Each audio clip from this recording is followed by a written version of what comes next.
오늘 읽은 말씀 속에는 두 가지 기적이 등장하는데 풍랑을 잠잠케 하신 기적과 군대 귀신 들린 사람을 고쳐주신 기적입니다.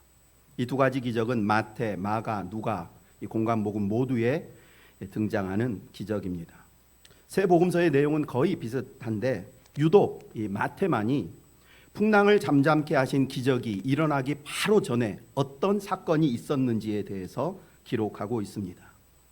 마태는 이 기록을 통해서 풍랑을 잠잠케 하신 이 기적이 우연히 일어난 사건이 아니고 예수님께서 제자들에게 무언가를 가르쳐 주시기 위해서 분명한 계획을 가지고 이 사건이 일어난 것임을 깨닫게 됩니다.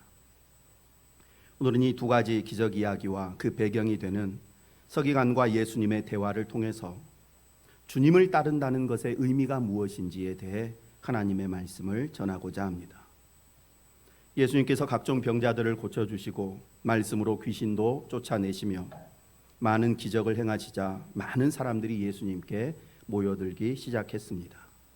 이에 예수님은 사람들이 기적만을 바라고 자기를 찾아온 것을 알고 그 무리를 피해 인적이 드문 지역으로 가고자 하셨습니다.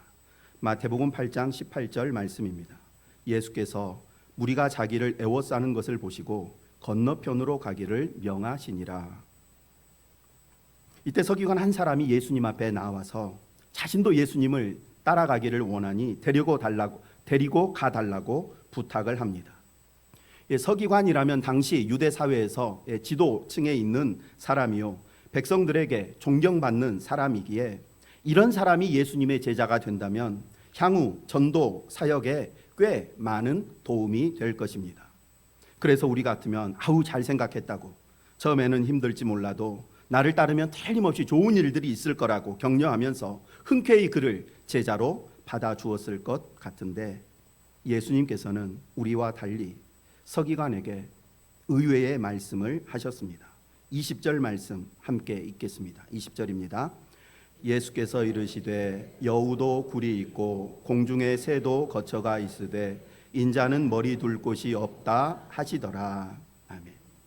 선생님이 어디로 가시든지 저도 선생님을 따라가겠습니다 라고 제자가 되기로 결단한 사람에게 예수님께서는 인자는 머리 둘 곳조차 없다라는 이해할 수 없는 말씀을 하신 것입니다.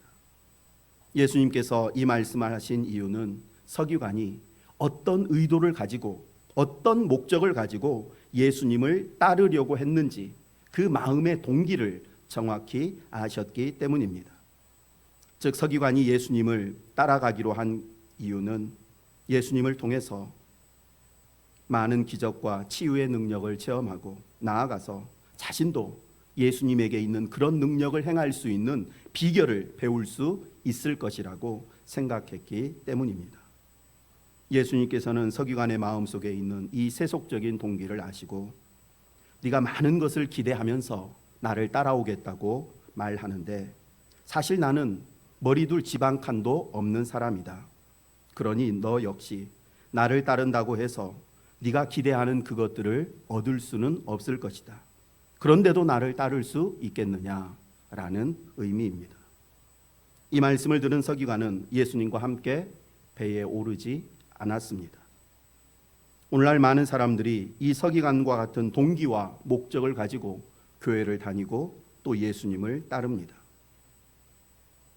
서기관은 그런데 예수님을 따르기로 결단했다가 다시 떠나서 돌아가 버렸는데 아직까지 이들이 교회를 떠나지 않고 있는 이유는 예수님으로부터 인자는 머리 둘 곳이 없다라는 이 분명한 말씀을 듣지 못했기 때문일 수 있습니다. 아니 좀 더 솔직히 말씀드리면 들었지만 애써 못 들은 척 외면하는 것입니다. 누구든지 자기 십자가를 지고 나를 따르지 않는 자도 능히 내 제자가 되지 못하리라. 무리와 제자들을 불러 이르시되 누구든지 나를 따라오려거든 자기를 부인하고 자기 십자가를 지고 나를 따를 것이니라. 무릇 그리스도 예수 안에서 경건하게 살고자 하는 자는 박해를 받으리라. 이런 말씀을 수없이 들었지만 이 말씀이 진정 무엇을 의미하는지 깊이 고민해 보는 사람들이 많지 않다는 의미입니다.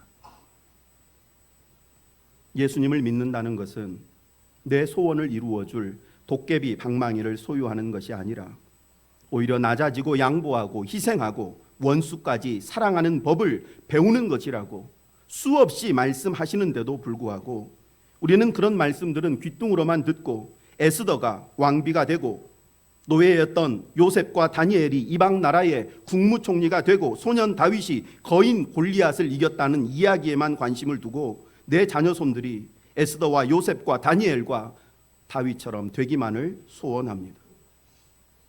그러나 이미 알고 계시는 것처럼 요셉과 다니엘에게 총리 자리는 아무것도 아니었습니다. 하나님께 기도드리는데 방해받는다면 총리 자리쯤은 아무렇지도 않게 내려놓을 수 있는 사람들이었습니다. 그런데 우리는 정반대로 우리 자녀들이 총리 자리에만 오를 수만 있다면 석가탄신일에 절에 가서 불상 앞에 절하는 것쯤은 괜찮다고 생각합니다. 그것은 어디까지나 정치적인 행위이지 종교적인 행위는 아니라고 스스로를 합리화시키면서 말입니다. 자기를 부인하고 예수님을 따르는 사람만이 예수님의 제자가 될 수 있다는 말씀의 의미를 전혀 깨닫지 못한 것입니다. 하나님의 영광과 예수 그리스도의 복음을 위해서라면 언제라도 나의 이 모든 것을 내려놓고 내 생명까지 드릴 수 있다는 마음으로 예수님을 따르는 것이 참 믿음이고 참 제자입니다. 정말 죄송하지만 예수님을 따른다는 것은 세상에서의 성공과 출세는 포기한다는 것과 같은 의미입니다. 예수님 잘 믿어서 세상에서 성공하고 출세하고자 하는 사람은 절대 예수님의 제자가 될 수 없습니다. 그렇다고 이 말씀이 예수님의 제자는 그리스도인은 세상에서 성공하고 출세할 수 없다라는 의미는 결코 아닙니다. 예수님의 제자가 되기로 결단한 순간 성공과 출세는 이제 내 소관이 아니라는 의미입니다. 참 그리스도인이 된다는 것은 내 삶을 예수 그리스도께 온전히 다 맡긴다는 의미이고 내 삶을 예수님께 맡겼다라는 것은 곧 내 삶을 이제 어떻게 사용하실지는 주님의 뜻에 달려 있다라는 것입니다. 주님이 내 삶을 아브라함처럼 거부가 되게 사용하시든지 아니면 젊은 나이에 생을 끝내고 천국에 들어가게 하시든지 그거는 다 주님의 소관이라고. 만약 우리가 찬송가 549장 마음 중심으로부터 진실한 찬양으로 드릴 수만 있다면 그 사람은 참 그리스도인이라 할 수 있습니다. 화면을 보면서 549장 가사를 한번 읽어보겠습니다. 시작. 내 주여 뜻대로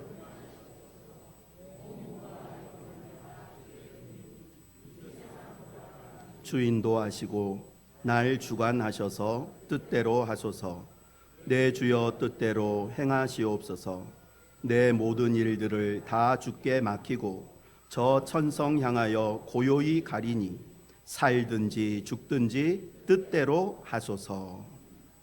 그리스도인이 된다는 것은 예수님을 만난 이후 내 이후의 삶을 그리스도께 맡긴다는 것이고 그리스도께서 맡으신 내 삶을 어떻게 사용하시든지 주님이 사용하신다는 그 사실만으로 기뻐하는 삶을 사는 사람입니다. 우리 안에 있는 옛사람은 그리고 마귀와 세상은 계속해서 우리에게 네 삶의 주도권을 되찾으라고 네 삶의 주인은 네가 아니냐고 계속해서 우리를 충동질하겠지만 그럴 때마다 우리는 우리 안에 있는 옛사람과 마귀와 세상을 향해서 아니라고 전에는 내 삶의 주인이 나였지만 예수님께서 나를 구원하기 위해 십자가에서 나 대신 죽으시고 부활하신 이후 내 삶은 더 이상 내 것이 아니고 주님 것이라고 단호히 선포해야 합니다. 갈라디아서 2장 20절 말씀입니다. 내가 그리스도와 함께 십자가에 못 박혔나니 그런즉 이제는 내가 사는 것이 아니요 오직 내 안에 그리스도께서 사시는 것이라. 이제 내가 육체 가운데 사는 것은 나를 사랑하사 나를 위하여 자기 자신을 버리신 하나님의 아들을 믿는 믿음 안에서 사는 것이라. 바울 사도는 이 믿음의 고백대로 하나님의 아들 예수 그리스도를 믿는 믿음 안에서만 살았습니다. 그의 삶의 여정은 말로 다 표현할 수 없을 만큼 힘들고 아프고 괴롭고 고통스러웠지만 그러나 그의 삶 자체는 언제나 감사와 기쁨과 평강이 충만한 삶이었습니다. 그리고 지금 세상 모든 그리스도인들이 가장 사랑하고 존경하며 본받고 싶어하는 사람이 되었습니다.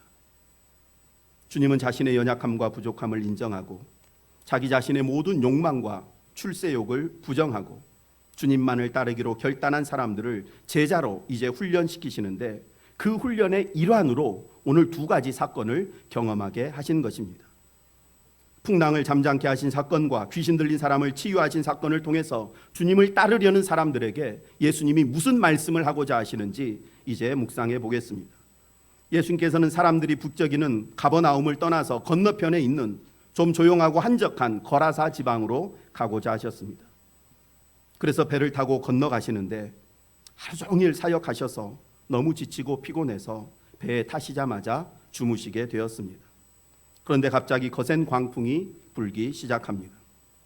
하지만 제자들 대부분은 갈릴리 바다에서 잔뼈가 굵은 어부들이었기 때문에, 그리고 또 풍랑을 만난 경험도 여러 번 있었기 때문에 처음에는 별 염려하지 않고 자신들의 경험과 기술을 가지고 이 풍랑을 헤쳐나가려고 노력했습니다.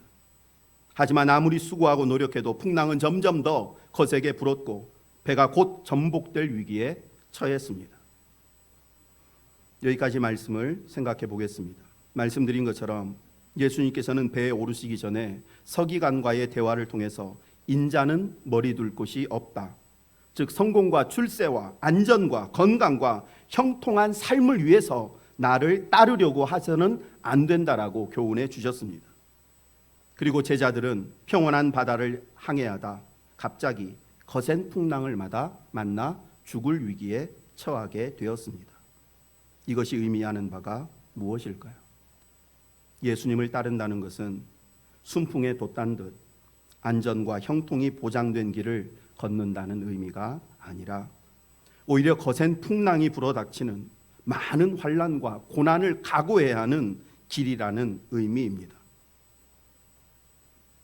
예수님의 제자들은 배를 타고 또 많은 무리들은 걸어서 반대편으로 갔는데, 걸어서 갔던 무리들은 걸어서 가는 게 조금 힘들기는 했지만 그러나 큰 위험은 없이 건너편에 도착할 수 있었습니다.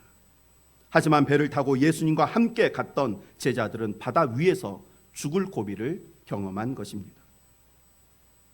예수님께서는 주님을 따르는 삶은 안전과 형통을 보장하는 삶이 아니라는 사실을 제자들이 직접 체험하게 하신 것입니다. 예수님을 따르는 우리 역시 예수님께서 타신 배, 즉 예수님을 모시고 살아가는 우리의 삶과 우리 가정 그리고 우리 교회에도 거센 풍랑이 일어날 수 있다는 사실을 인정해야 합니다.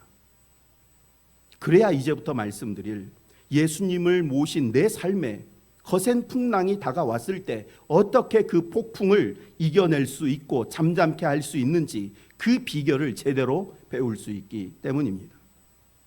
믿음의 길을 걷는 우리의 삶에 거센 풍랑이 찾아왔을 때 어떻게 그 풍랑을 잠잠케 할 수 있을까요? 제자들처럼 그동안 배운 경험과 기술을 총동원하거나 지금까지 모아놓은 재물이나 알고 지낸 영향력 있는 사람들 찾아가서 도움을 구하면 됩니까? 어떤 일들은 그런 방법들을 통해서 해결할 수도 있겠지만, 그러나 내 인생, 내 삶 전체를 총동원한다 해도 해결되지 않는 일들이 얼마나 많은지 모릅니다. 그러니 오늘 본문에 등장하는 제자들처럼 자신들의 경험과 기술 힘으로 해보다가 안 되면 그때서야 예수님을 찾는 어리석은 사람이 되어서는 안 됩니다. 내가 할 수 있는 일, 예수님이 할 수 있는 일 구분하지 마시고 모든 일을 처음부터 주님께 맡기시기를 바랍니다. 크고 작은 인생의 파도를 만나면 즉시 여러분 곁에 계시는 예수님을 깨우셔야 합니다. 예수님을 모시고 사는 우리의 삶 가운데 일어나는 크고 작은 갖가지 풍랑은 예수님께 기도하라고, 예수님을 깨우라는 신호입니다. 그런데 이 영적인 신호를 무시하고 기도하지 않으면 괜히 헛고생만 하게 되고 헛돈만 쓰게 되고 결국 더 큰 위험에 처하게 됩니다. 예수님을 늦게 깨우면 늦게 깨우는 만큼, 기도를 늦게 하면 늦게 하는 만큼 우리만 애를 먹고 손해를 봅니다. 오늘 이 말씀을 통해 예수님께서는 지금이라도 나에게 기도하라고 분명하게 말씀하십니다. 그러니 이제는 여러분의 경험과 방법을 내려놓고 먼저 하나님 앞에 도움을 구하시기를 바랍니다. 교회 문을 나서는 순간 또 이 말씀을 다 잊어버리고 여전히 여러분의 방법과 경험, 계획을 따라서 헛된 시도를 계속하지 마시고 이 말씀을 꼭 기억하고 하나님이 지금 내 삶에 불고 있는 이 작은 풍랑을 이길 수 있는 비결 나한테 구하라고 말씀하셨다고 기억하시고 오늘 말씀을 마치고 집에 돌아가시면 여러분의 가정과 자녀들의 삶 가운데 일고 있는 풍랑을 놓고 하나님 앞에 기도하시기를 원합니다. 계속해서 말씀을 보겠습니다. 잠에서 깨신 예수님께서 어떻게 하셨는가? 26절 상반절 말씀입니다. 예수께서 이르시되 어찌하여 무서워하느냐? 믿음이 작은 자들아. 제자들 책망하시는데 믿음이 작다고. 무엇에 대한 믿음이 작다는 것일까요? 풍랑을 잠잠케 할 수 있는 믿음이 있는데 왜 염려하느냐고 그 믿음이 작다고 말씀하시는 걸까요? 아니면 예수님을 믿는 믿음이 작다고 책망하시는 것일까요? 당연히 예수님을 믿는 믿음이 작다고 책망하시는 것입니다. 풍랑이 일어 배가 요동칠 때 제자들은 배와 바람에 있어서만큼은 자신들이 예수님보다 더 전문가라고 생각했을 것입니다. 그래서 처음부터 예수님께 도움을 요청하지 않고 자신들의 힘으로 풍랑을 헤쳐나가려고 한 것입니다. 하지만 아무리 애를 써도 되지 않자 그때서야 예수님께 도움을 요청합니다. 그러나 그때 예수님께 도움을 요청한 것도 사실은 예수님이 풍랑을 잠잠케 하실 수 있다는 믿음을 가지고 예수님께 요청한 것이 아니고 그저 예수님이 자신들의 지도자이고 스승이기 때문에 지금 우리가 다 죽게 생겼다고 그냥 상황을 보고하는 차원에서 예수님을 깨운 것뿐입니다. 그것을 어떻게 알 수 있는가? 예수님께서 풍랑을 잠잠케 하신 후에 제자들이 어떤 말을 했는지를 들어보면 알 수 있습니다. 27절 말씀 함께 읽어보겠습니다. 그 사람들이 놀랍게 여겨 이르되 이가 어떠한 사람이기에 바람과 바다도 순종하는가 하더라. 만약 제자들이 예수님의 능력을 믿고 예수님을 깨웠다면 예수님의 말씀으로 잠잠하게 된 바다를 보며 최소한 이렇게 이야기했어야 합니다. 조금 각색해서 표현하면 역시 우리 예수님 최고야. 예수님 못하시는 게 없어. 진작 예수님 깨울걸. 베드로 형님 그래서 제가 처음부터 예수님 깨우자고 했잖아요. 근데 형님이 예수님은 바다에 대해서는 잘 모르고 내가 바다 전문가라고 형님이 알아서 하겠다더니 괜히 그냥 죽도록 고생만 하고 형님 때문에 우리만 혼나기만 하고 예수님 저는 처음부터 예수님 믿고 예수님 깨우자고 했어요. 최소한 이런 말이 반응이 나왔어야 되는데 그러나 제자들은 예수님께서 풍랑을 잠잠케 하셨을 때 깜짝 놀라면서 예수님이 이런 일도 하실 수 있는가라고 서로 놀랐다고 기록하고 있습니다. 제자들은 풍랑을 만나기 전에 이미 예수님께서 불치의 병이라 하는 나병도 고쳐주시고 중풍병자도 일으키시며 귀신을 쫓아내신 그 놀라운 능력들을 수없이 체험했습니다. 만약 이러한 체험이 과거에 없었다면 큰 풍랑 앞에서 무서워하고 두려워 떠는 것 당연하겠지만 이미 능력의 주님이 그들과 함께 계신다라는 것 충분히 체험했으면서도 여전히 풍랑 앞에서 두려워 벌벌 떠는 모습은 합당치 않습니다. 그래서 예수님은 풍랑 앞에서 무서워하며 잠잠해진 바다를 보고 놀라고 있는 제자들을 향해서 왜 이렇게 믿음이 적으냐고 아직까지도 내가 누구인지 모르냐고 책망하신 것입니다. 물론 예수님은 믿음이 작은 모든 사람을 책망하시지는 않습니다. 새신자가 믿음이 작은 것 당연하고 신앙 체험이 적은 사람이 믿음이 작은 것 너무나 당연합니다. 그래서 예수님도 그런 사람들이 문제와 어려움 앞에서 걱정하고 두려워하고 낙심하고 의심하는 것에 대해서 책망하시지 않습니다. 하지만 그동안 예수님과 오랜 시간 함께하며 예수님의 사랑과 은혜와 능력과 신실하심을 충분히 경험했음에도 불구하고 여전히 예수님이 어떤 분이신지를 믿지 못한 채 풍랑 앞에서 의심하고 두려워하고 낙심하고 작은 일 앞에서도 분노하는 믿음이 적은 사람들을 책망하십니다. 서두에서 드린 질문 다시 생각해 보겠습니다. 예수님께서는 풍랑을 잠잠케 하신 기적을 통해 제자들에게 어떤 교훈을 주고자 하신 것일까요? 첫째는 예수님을 따른다는 것은 수많은 위험과 환난을 감수해야 하는 삶이라는 것을 알려주신 것이고, 둘째는 그러나 아무리 거센 풍랑을 만난다 해도 예수님에 대한 신뢰와 믿음만 흔들리지 않으면 그 모든 풍랑을, 환난을 능히 이겨낼 수 있다는 사실입니다. 전에도 말씀드린 것처럼 세상에는 저마다 전문 분야가 따로 있어서 무슨 문제가 생기면 그 문제를 가장 잘 해결할 수 있는 사람을 찾아 그에게 부탁을 해야 합니다.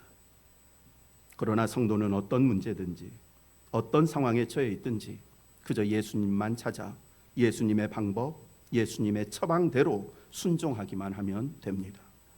예수님을 모든 문제의 해결자라고 부르는 것 결코 과장이 아닙니다. 풍랑이 있는 바다를 잠잠케 하신 예수님께서는 이제 군대 귀신 들린 사람의 마음을 잠잠케 하시는 기적을 일으키십니다. 전자는 외적인 우리 삶의 풍랑을 잠잠케 하는 것이라면 후자는 내적인 우리 삶의 풍랑을 잠잠케 하는 기적이라 할 수 있습니다. 오늘날 귀신의 존재를 믿는 사람이 얼마나 되는지 모르겠지만 사람들이 믿든지 믿지 않든지 성경은 귀신의 존재를 분명하게 언급하고 있습니다. 그리고 전에 말씀드린 것처럼 귀신은 억울하게 죽은 영혼이 아니라 마귀의 수하에 있는 타락한 천사를 지칭합니다. 사람이 죽으면 즉시 몸과 영혼이 분리되어서 몸은 썩게 되고 영혼은 믿음의 유무에 따라서 천국에 가든지 지옥에 가든지. 그러므로 불교나 무속 신앙에서 이야기하는 억울하게 죽은 영혼이 귀신이 되어서 구천을 떠도는 일은 결코 있을 수 없습니다. 다시 말씀드리지만 귀신은 억울하게 죽은 영혼이 아니라 타락한 천사들이기에 억울하게 죽은 조상이나 가족들의 원한을 풀어주기 위해서 행하는 그 모든 일들은 부질없는 일들입니다. 가끔 용한 무당이라고 소문난 사람들이 조상의 혼령을 불러내어서 구슬하기도 하는데 이는 말씀드린 것처럼 성경이 말씀하는 타락한 천사, 성경이 말씀하는 귀신이 역사하는 것이지 실제 죽은 조상의 혼령이 나타나는 것은 결코 아니라는 사실을 기억하시기를 바랍니다.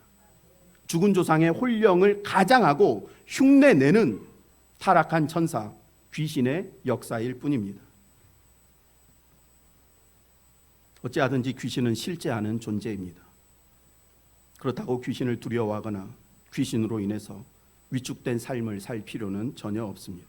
왜 그런가? 단순한 예를 들어보겠습니다. 뉴스를 보면 어떤 연예인이 암에 걸려 죽었다, 교통사고로 죽었다라는 보도가 나오는데 그것은 실제입니까? 아니면 방송을 보는 사람들 교통사고 조심하라고 꾸며낸 이야기입니까? 실제입니다. 2022년 기준으로 보면 매일 229명이 암으로 죽고 매일 7명이 교통사고로 죽습니다. 하지만 우리 대부분은 내가 암이나 교통사고로 죽을지 모른다는 불안과 두려움 속에서 세상을 살지는 않습니다. 물론 암에 걸리지 않고 교통사고 당하지 않기 위해서 많은 주의를 기울이고 노력을 하기는 하지만 그러나 그 사실이 내가 교통사고로 죽을 수도 있다는 그 사실이 나의 일상생활에 큰 지장을 초래하도록 그렇게 만들지는 않습니다. 먹고 싶은 것 마음껏 먹고 주저함 없이 가고 싶은 곳으로 운전해서 다닙니다. 제가 왜 이런 말씀을 드리는지 아시겠습니까? 귀신 역시 암이나 교통사고와 마찬가지로 우리의 삶에 실제하는 것이지만 그러나 그것 때문에 두려움 속에서 살 필요는 없다는 말씀을 드리고자 합니다. 그런데 사실 거의 모든 사람들은 귀신에 대한 두려움을 가지고 살지는 않습니다. 왜 그럴까요? 귀신에 대한 귀신의 존재를 그렇게 믿지 않기 때문입니다. 하지만 교통사고는 내 삶에 절대 일어나지 않는다는 생각을 가지고 편안하게 운전하는 것과 언제라도 내 삶에 교통사고가 일어날 수 있다는 생각을 가지고 교통사고에 대비하며 편안하게 운전하는 것 사이에는 엄청난 차이가 있습니다. 같은 이치로 귀신이 없다고 믿고 편안하게 사는 것과 귀신은 있지만 두려워할 필요가 없다라고 믿고 편안하게 사는 것 사이에도 엄청난 차이가 있습니다. 귀신이 없다고 믿는 사람은 하나님에 대한 믿음도 없을 뿐 아니라 성도의 삶에 있어서 가장 중요한 영적 전쟁의 원리에 대해서는 더더욱 알 수가 없기 때문입니다. 그래서 예수님을 믿는다고 하면서도 계속해서 마귀에게 지고 세상에게 지고 사는 것입니다. 귀신의 존재를 정확히 모르고 영적 전쟁의 원리를 모르기 때문에 그리스도인으로서 세상을 살면서 계속해서 자기도 모르게 마귀에게 지는 삶을 사는 것입니다. 바울 사도는 성도의 삶에 대해 다음과 같이 분명하게 가르쳐 주셨습니다. 에베소서 6장 12절 말씀 함께 읽겠습니다. 우리의 씨름은 혈과 육을 상대하는 것이 아니요. 제가 읽겠습니다. 통치자들과 권세자들과 이 어둠의 세상 주관자들과 하늘에 있는 악의 영들을 상대함이라. 현대인의 성경에서는 이렇게 번역했습니다. 우리는 사람을 대항하여 싸우는 것이 아니라 하늘과 이 어두운 세상을 지배하고 있는 악한 영들인 마귀들을 대항하여 싸우고 있습니다. 귀신의 존재에 대해서 정확히 알고 있어야지 눈앞에 있는 사람들과 싸워서 이기려다가 결국은 마귀에게 지는 비참함을 면할 수 있습니다. 나를 힘들게 하는 이 사람, 이 상황이 문제가 아니라 배후에서 역사하는 마귀가 문제라고 수없이 말씀을 드렸습니다. 그렇다면 성도가 귀신의 회방과 역사를 방어하고 이기기 위해서 해야 할 것은 무엇일까요? 귀신은 분명히 존재하는데 그 귀신을 두려움 없이 담대하게 이기며 살 수 있는 방법, 불신자처럼 구슬하거나 부적을 들고 다니면 됩니까? 귀신의 실체가 죽은 영혼이라면 그런 방법이 통할 수 있습니다. 그가 평소에 살았을 때 무서워하던 것 지니고 다녀서 그 죽은 영혼이 그것을 보고 나에게 해코지하지 못하도록 말입니다. 그러나 말씀드린 것처럼 귀신은 죽은 영혼이 아니라 타락한 천사입니다. 타락한 천사인 마귀와 귀신은 오직 예수 그리스도를 믿는 믿음으로만 물리칠 수 있습니다. 귀신의 역사는 무엇으로만 물리칠 수 있다고요? 믿음으로만. 그런데 간혹 성도들 중에 기독교 신앙과 무속 신앙을 혼합해서 십자가나 성경책을 부적처럼 생각하면서 내가 십자가 지니고 있으면 귀신의 역사가 나타나지 않을 것이라고 착각하는 사람들이 있는데 그것은 기독교 신앙이 아니라 기독교 미신입니다. 십자가 자체의 능력이 있는 것이 아니라 십자가에 달리신 하나님의 아들 예수 그리스도를 믿는 믿음의 능력이 있는 것입니다. 귀신에 대한 이야기는 여기까지 말씀드리고 계속 말씀을 보겠습니다. 배에서 내리신 주님은 귀신 들린 사람을 만나게 됩니다. 귀신 들린 사람은 몹시 사나워서 아무도 그 근처로 가려고 하지 않았습니다. 그런데 이 귀신이 먼저 예수님을 알아보고 그 앞에 엎드려 큰 소리로 소리칩니다.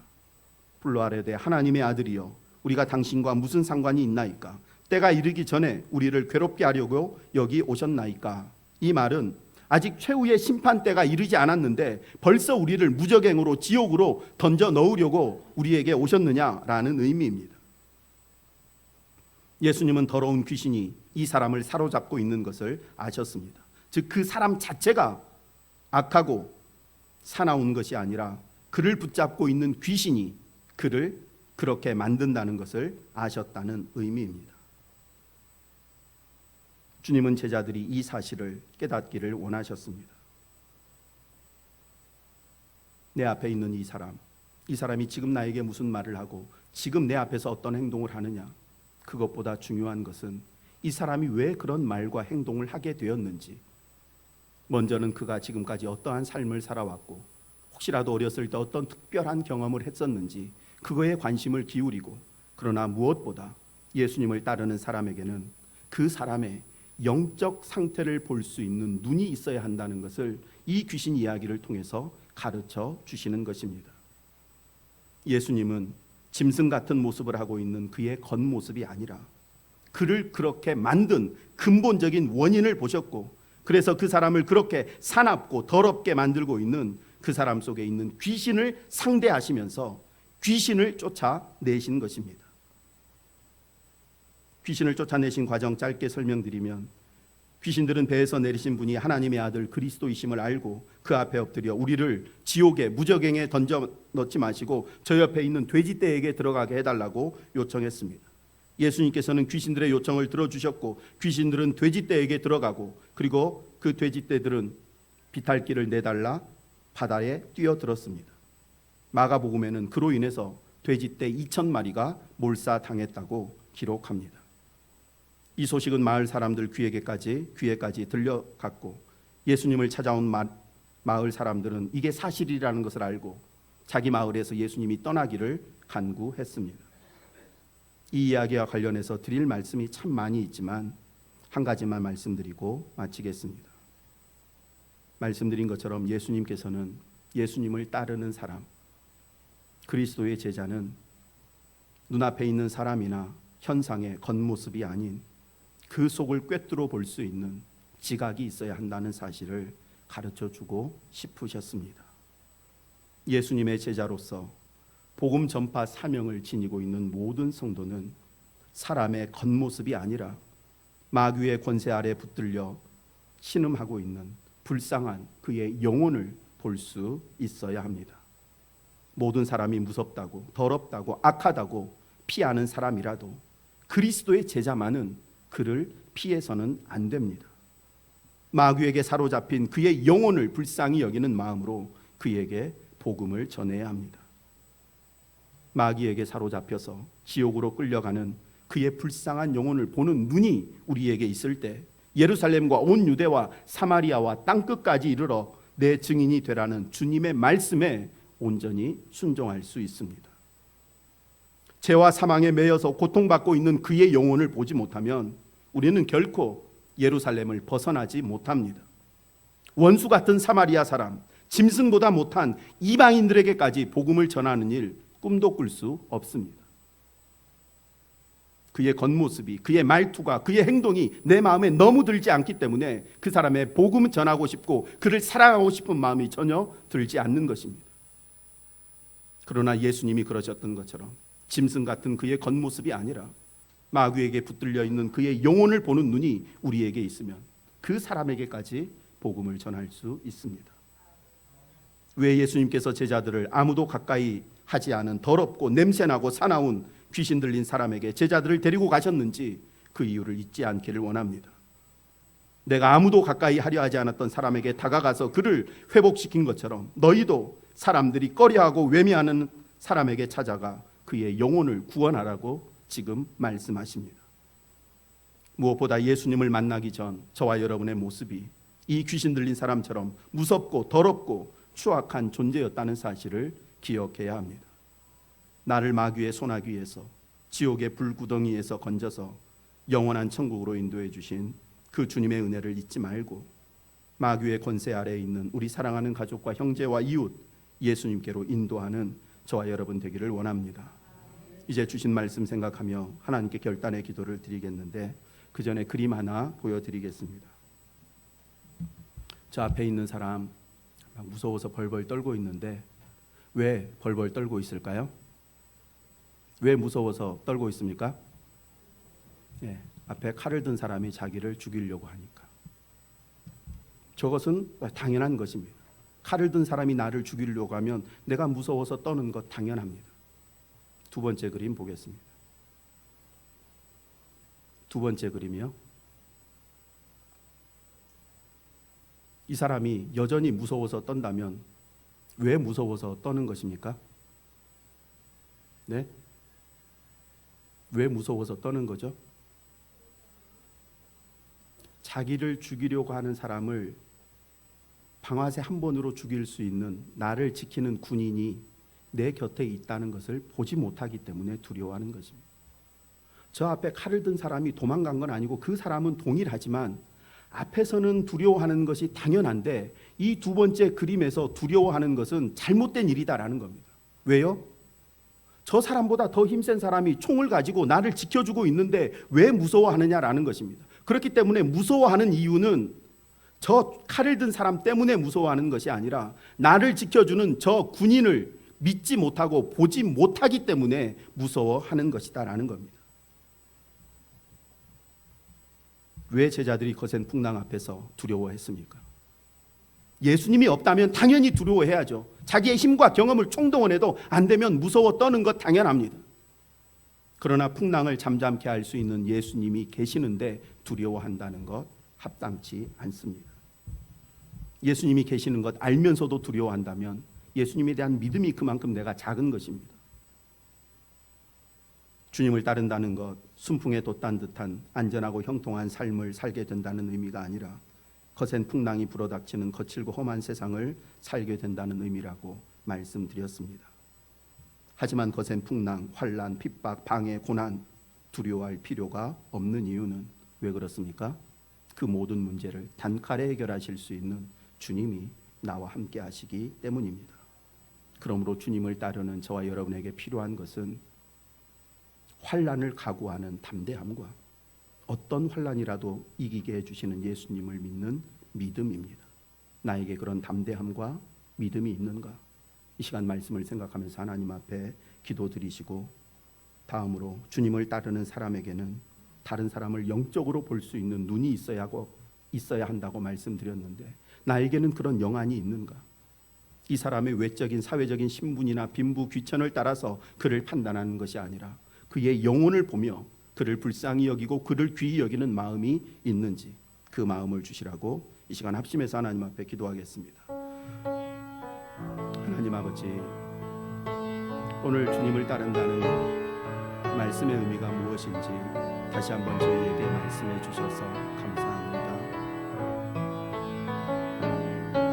예수님을 따르는 길 쉽지 않은 길이라고 머리로는 알고 있으면서도 저희들은 언제나 예수님을 따르면서 내가 이 세상에서 무슨 유익을 얻을까, 무슨 형통함을 얻을까, 어떻게 하면 다른 사람들보다 예수님 의지에서 더 성공하고 높은 자리에 빨리 오를 수 있을까, 엉뚱한 생각을 가지고 예수님을 따르며 지금까지 교회를 다녔습니다. 저희들의 허물을 불쌍히 여겨주시고 어리석음을 긍휼히 여겨주시고 다시 한번 예수님을 따른다는 것, 이 세상에서 그리스도인으로 산다는 것이 무엇인지 분명히 우리 자신에게 선포하게 하여 주옵소서. 순풍에 돛타듯 항해하는 삶이 아니라 거센 풍랑을 헤쳐나가야 하는 삶이 그리스도인의 삶이라는 것 잊지 말게 해주시고, 그러나 그러한 삶 앞에서 위축되거나 두려워할 필요가 없는 이유, 세상의 그 어떤 환난도 말씀만으로 잠잠히 하실 수 있는 주님이 함께 계신다는 믿음이 또한 우리에게 있어야 한다는 사실을 기억하고, 이 시간 다시 한번 저희 안에 있는 믿음을 재점검하는 시간이 되게 하여 주옵소서. 살아계신 아버지 하나님, 사랑하는 성도들이 험한 세상 오직 예수님을 믿는 믿음으로 담대히 헤쳐나가기를 원합니다. 그래서 이 믿음의 항해가 다 끝난 이후에 찬란한 천국에서 우리 모두 만나서 서로 격려하며 수고하고 애써자고 함께 하나님께 찬양하는 우리 모두가 될 수 있도록 은혜를 베풀어 주옵소서. 믿음의 길을 걷는 동안 하나님께서 만나게 하시는 수많은 병든 자, 귀신 들린 자, 마귀에게 붙들려 있는 자라 믿음의 눈으로 바라보며 그들을 구원하여 함께 주의 길 걸어가게 하여 주옵소서. 사랑의 하나님 아버지, 주님을 따른다는 것, 세상 속에서 그리스도인으로 산다는 것이 무엇인지 다시 한번 정확히 말씀해 주셔서 감사합니다. 예수님을 잘 믿어서 내가 다른 사람들보다 더 많이 부자되고 더 빨리 성공해야지 혹시라도 어떤 생각을 가지고 있었다면 이제는 다 내려놓게 해주시고 주님과 함께 거센 풍랑을 항해하는 삶으로 담대히 나아가게 하여 주옵소서. 우리 인생에 그리스도인으로서 아무리 많은 환난과 핍박과 방해를 받아도 두려워하지 않을 수 있는 것은 주님 우리와 함께 계심을 믿기 때문임을 확신합니다. 사랑하는 성도들에게 그 어느 때보다 더 큰 믿음 허락해 주셔서 환난 많은 이 세상 속에서 담대히 승리하며 나아가게 하여 주옵소서. 우리의 인생 다 마치고 장차 천국에서 다시 만났을 때 그동안 수고했다고 애썼다고 서로 위로하며 격려하며 하나님 주시는 상급 받아 쓰는 우리 모두가 되게 하여 주옵소서. 무엇보다 하나님, 이 거센 항해를 하는 동안 수많은 사람들을 만나게 됩니다. 외적인 눈으로 그들을 바라보지 말게 해주시고 언제나 주님이 그러셨던 것처럼 주님이 내 안의 연약함을 보시며 내 영혼의 죽은 영혼을 불쌍히 여기셨던 것처럼 내 주변 사람들의 영혼을 볼 수 있는 눈을 저희에게 허락해 주셔서 만나는 모든 사람들에게 예수 생명 전하는 저희가 되게 하여 주옵소서. 예수님 이름으로 기도드립니다. 아멘.